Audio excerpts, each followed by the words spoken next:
Assalamualaikum warahmatullahi wabarakatuh.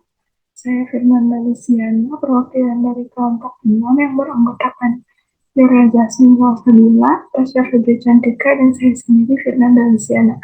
Pada kesempatan ini, saya akan mempresentasikan hasil diskusi kelompok kami, yaitu mengenai penilaian status gizi dengan antropometri. Adapun pokok bahasannya yaitu yang pertama ada pengertian penilaian status gizi secara antropometri, kemudian ada keunggulan dan kelemahan, lalu ada parameter body composition, dan indeks antropometri dan klasifikasi. Yang pertama ada pengertian. Antropometri merupakan pengukuran dimensi tubuh dan komposisi tubuh dari berbagai tingkat unsur, antara lain berat badan, tingkat lengan atas, dan tebal lemak di bawah kulit. Antropometri telah lama dikenal sebagai indikator sederhana untuk penilaian status gizi perorangan maupun masyarakat. Berikutnya adalah alat yang digunakan. Adapun alat yang digunakan di antropometri yaitu ada timbangan seca untuk mengukur berat badan, kemudian ada microtoys untuk mengukur tinggi badan, kemudian ada alat ukur tinggi lutut, kemudian ada pita lila, pita lingkar pinggang, serta ada skin fold calipers untuk mengukur tebal lemak di bawah kulit. Berikutnya adalah keunggulan dan kelemahan. Adapun keunggulan antropometri yaitu yang pertama, alat-alat antropometris mudah didapat dan digunakan. Lalu, pengukuran dapat dilakukan berulang-ulang dengan mudah dan objektif. Kemudian pengukuran bukan hanya dilakukan oleh tenaga khusus profesional, tetapi juga oleh tenaga lain setelah dilatih untuk itu. Jadi nggak harus selalu ahli gizi yang mengukur antropometri, bisa dengan misalkan perawat atau petugas posyandu yang telah dilatih. Lalu berikutnya yaitu biayanya relatif murah karena alat mudah didapat dan tidak memerlukan bahan-bahan lainnya. Lalu hasilnya mudah disimpulkan karena mempunyai ambang batas atau cut-off points dan baku rujukan yang sudah pasti. Secara ilmiah diakui kebenarannya, karena hampir semua negara menggunakan antropometri sebagai metode untuk mengukur status gizi masyarakat, khususnya penaksian atau screening status gizi. Hal ini dikarenakan antropometri diakui kebenarannya secara ilmiah. Adapun kelemahan antropometri yaitu tidak sensitif. Metode ini tidak dapat mendeteksi status gizi dalam waktu singkat. Di samping itu, tidak dapat membedakan kekurangan zat gizi tertentu seperti zinc dan Fe atau zat besi.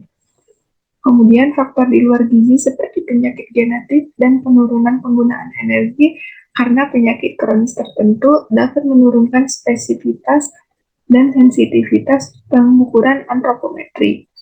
Lalu kesalahan yang terjadi pada saat pengukuran dapat mempengaruhi presisi, akurasi, dan validitas pengukuran antropometri gizi. Berikutnya ada body composition.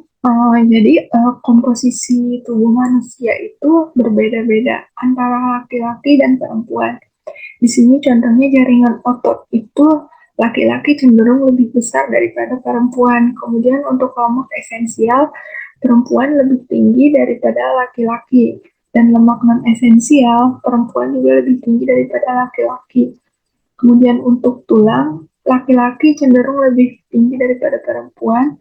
Menurut WHO tahun 1995, tubuh manusia dibagi menjadi 4 macam komposisi yang kompleks, yang terdiri dari komposisi atomik, kemudian komposisi molekular, yang terdiri dari lemak, glikogen, air, dan mineral, kemudian komposisi seluler. Komposisi seluler terdiri dari 3 komponen, diantaranya ada sel, cairan ekstrasel, dan bagian padat ekstrasel. Kemudian yang terakhir yaitu ada komposisi jaringan dan organ jaringan dan organ tubuh akan membentuk tubuh manusia yang merupakan perpaduan 5 komponen tubuh. Di antaranya yaitu ada atomik, molekuler, seluler, jaringan, dan organ serta tubuh secara keseluruhan. Adapun faktor komposisi tubuh yaitu ada usia, jenis kelamin, nutrisi, aktivitas fisik, massa lemak tubuh atau fat mass, Kemudian massa non lemak tubuh atau fat free mass. Berikutnya ada parameter body composition. Yang pertama ada skin fold untuk mengukur lemak di bawah kulit. Kemudian ada lingkar leher, lingkar pinggang atau lingkar perut, rasio lingkar pinggang dan panggul. Kemudian ada lingkar lengan atas dan indeks massa tubuh. Yang pertama ada skin fold. Skin fold adalah pengukuran yang baik untuk mengukur lemak bawah kulit. Distribusi lemak di bawah kulit adalah sama untuk semua individu dan jenis kelamin. Ada hubungan antara lemak bawah kulit dan total lemak tubuh. Jumlah dari beberapa pengukuran skin fold dapat digunakan untuk memperkirakan total lemak tubuh. Skin fold digunakan pada umur remaja ke atas dan jumlah lemak dibedakan menurut jenis kelamin. Menurut Hayward, Vivian Hart, dan Stollard, LM tahun 1996, ada 9 tempat standar tempat pengukuran skin fold. Di antaranya ada dada, subscapula, bidaxillaris, kemudian ada stipa iliac, perut, tricep, bicep, paha, dan betis. Adapun rumus pengukuran skin fold bisa dilihat pada PowerPoint.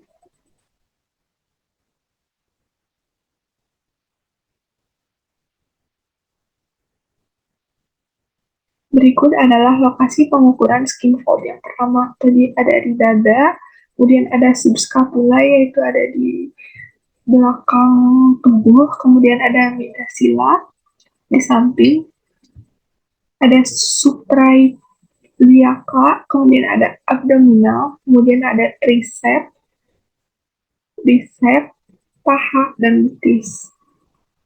Berikutnya ada lingkar leher. Lingkar leher sebagai indeks untuk obesitas tubuh. Bagian atas merupakan salah satu prediktor terjadinya penyakit kardiovaskuler menurut Storm et al. Tahun 2001.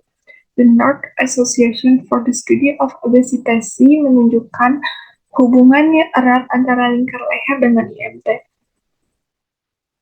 Laki-laki 0,83, perempuan 0,71, masing-masing kurang dari 0,0001. Dan lingkar pinggang laki-laki R yaitu 0,86, perempuan 0,56, masing-masing P kurang dari 0,0001. Lingkar leher lebih dari 37 cm untuk laki-laki dan lebih dari 34 cm untuk wanita merupakan cut-off point yang tepat untuk mengidentifikasi individu dengan IMC lebih dari 25 kg per meter persegi. Lingkar leher lebih dari 39 cm untuk laki-laki dan lebih dari 36,5 cm untuk wanita adalah cut-off point tepat untuk mengidentifikasi individu dengan obesitas. IMT lebih dari 30 kg per meter persegi. Berikutnya adalah lingkar pinggang atau perut. Lingkar pinggang ini menggambarkan adanya timbunan lemak di dalam rongga perut. Untuk pria dewasa Indonesia, lingkar perut normal adalah 92 cm dan untuk wanita adalah 80 cm. Berikutnya ada rasio lingkar pinggang dan panggul. Untuk mengetahui banyaknya lemak dalam perut menunjukkan ada perubahan metabolisme, termasuk insulin dan asam lemak bebas dibanding dengan banyaknya lemak di bawah kulit pada kaki atau tangan. Berikut adalah rumusnya, yaitu lingkar pinggang dibagi lingkar panggul. Lalu berikutnya ada lingkar lengan atas atau LLA. Pengukuran LLA pada pelayanan kesehatan digunakan untuk mengetahui risiko KEK pada wanita di usia subur. Cut-off point-nya yaitu balita penderita KFT adalah 12,5 cm, BUS dan bumil adalah risiko KEK adalah kurang dari 23,5 cm. Adapun rumusnya yaitu nilai aktual dibagi nilai standar dikali 100%. Berikutnya yaitu indeks massa tubuh atau IMT. Rumusnya yaitu berat badan dalam satuan kilogram dibagi tinggi badan dan satuan meter dikuadratkan. Indeks massa tubuh dikenal sebagai indeks skeletal, merupakan antropometri untuk menilai massa tubuh yang terdiri dari tulang, otot, dan lemak. IMT merupakan cara yang sederhana untuk memantau status gizi orang dewasa usia 18 tahun ke atas, khususnya yang berikatan dengan kekurangan dan kelebihan berat badan. IMT tidak dapat diterapkan pada kelompok umur seperti bayi, remaja, dan kelompok khusus seperti ibu hamil dan olahragawan. Juga tidak dapat diterapkan pada keadaan khusus atau penyakit seperti odema, asites, dan hepatomegali. Berikutnya adalah tabel klasifikasi IMT. Di sini, jika hasil dari pengukuran IMT-nya kurang dari 18,5, maka dikategorikan underweight. Jika 18,5 sampai 22,9 itu normal, kemudian jika di angka 23 sampai 24,9 itu termasuk overweight, dan 25 sampai 29,9 itu sudah termasuk obesitas, namun masih obesitas tingkat 1. Jika lebih dari 30, maka termasuk obesitas tingkat 2. Berikutnya ada indeks antropometri dan klasifikasi. Yang pertama ada berat badan umur. Indeks BB per U lebih menggambarkan status gizi saat ini. Lalu ada panjang badan per umur atau PB per U. PB per U ini menggambarkan keadaan status gizi masa lalu dan saat ini. Lalu yang terakhir ada berat badan per tinggi badan. Indeks BB per TB ini merupakan indikator yang baik untuk menilai status gizi saat ini atau sekarang. Berikutnya adalah tabel penggolongan keadaan gizi menurut indeks antropometri. Lalu perbedaan penggunaan indeks tersebut akan memberikan gambaran prevalensi status gizi yang berbeda. Sering muncul pertanyaan, kapan kita menggunakan indeks tersebut dan mana yang lebih sensitif? Berat badan menurut umur atau BB per U. Berat badan adalah parameter yang memberikan gambaran massa tubuh. Massa tubuh sangat sensitif terhadap perubahan-perubahan yang mendadak, seperti terserang penyakit infeksi, menurunnya nafsu makan, atau menurunnya jumlah makanan yang dikonsumsi. Kelebihannya yaitu yang pertama, lebih mudah dan lebih cepat dimengerti oleh masyarakat umum, baik untuk mengukur status gizi akut dan kronis. Berat badan dapat berfluktuasi, sangat sensitif terhadap perubahan-perubahan kecil, dan dapat mendeteksi kegemukan. Adapun kelemahan indeks BB per U ini yaitu dapat mengakibatkan interpretasi status gizi yang keliru bila terdapat edema maupun asites. Di daerah pedesaan yang masih terpencil dan tradisional, umur sering sulit ditaksir secara tepat karena pencatatan umur belum baik. Yang ketiga yaitu memerlukan data umur yang akurat, terutama untuk anak di bawah usia 5 tahun. Lalu, sering terjadi kesalahan dalam pengukuran seperti pengaruh pakaian atau gerakan anak saat penimbangan. Dan yang terakhir yaitu secara operasional, sering mengalami hambatan karena masalah sosial budaya setempat.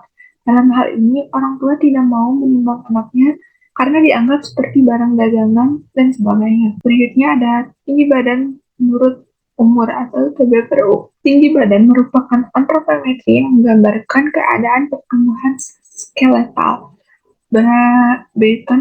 Menurut Baton dan Bengoa, pada tahun 1973 menyatakan bahwa indeks TB per U ini di samping memberikan gambaran status gizi masa lampau, juga lebih erat kaitannya dengan status gizi sosial ekonomi. Adapun keuntungan dari indeks TB per U ini yang pertama ada baik untuk menilai status gizi masa lampau, dan ukuran panjang dapat dibuat sendiri, murah, dan mudah dibawa. Adapun kelemahan dari indeks TB per U ini, yang pertama tinggi badan cepat naik, bahkan tidak memungkinkan turun.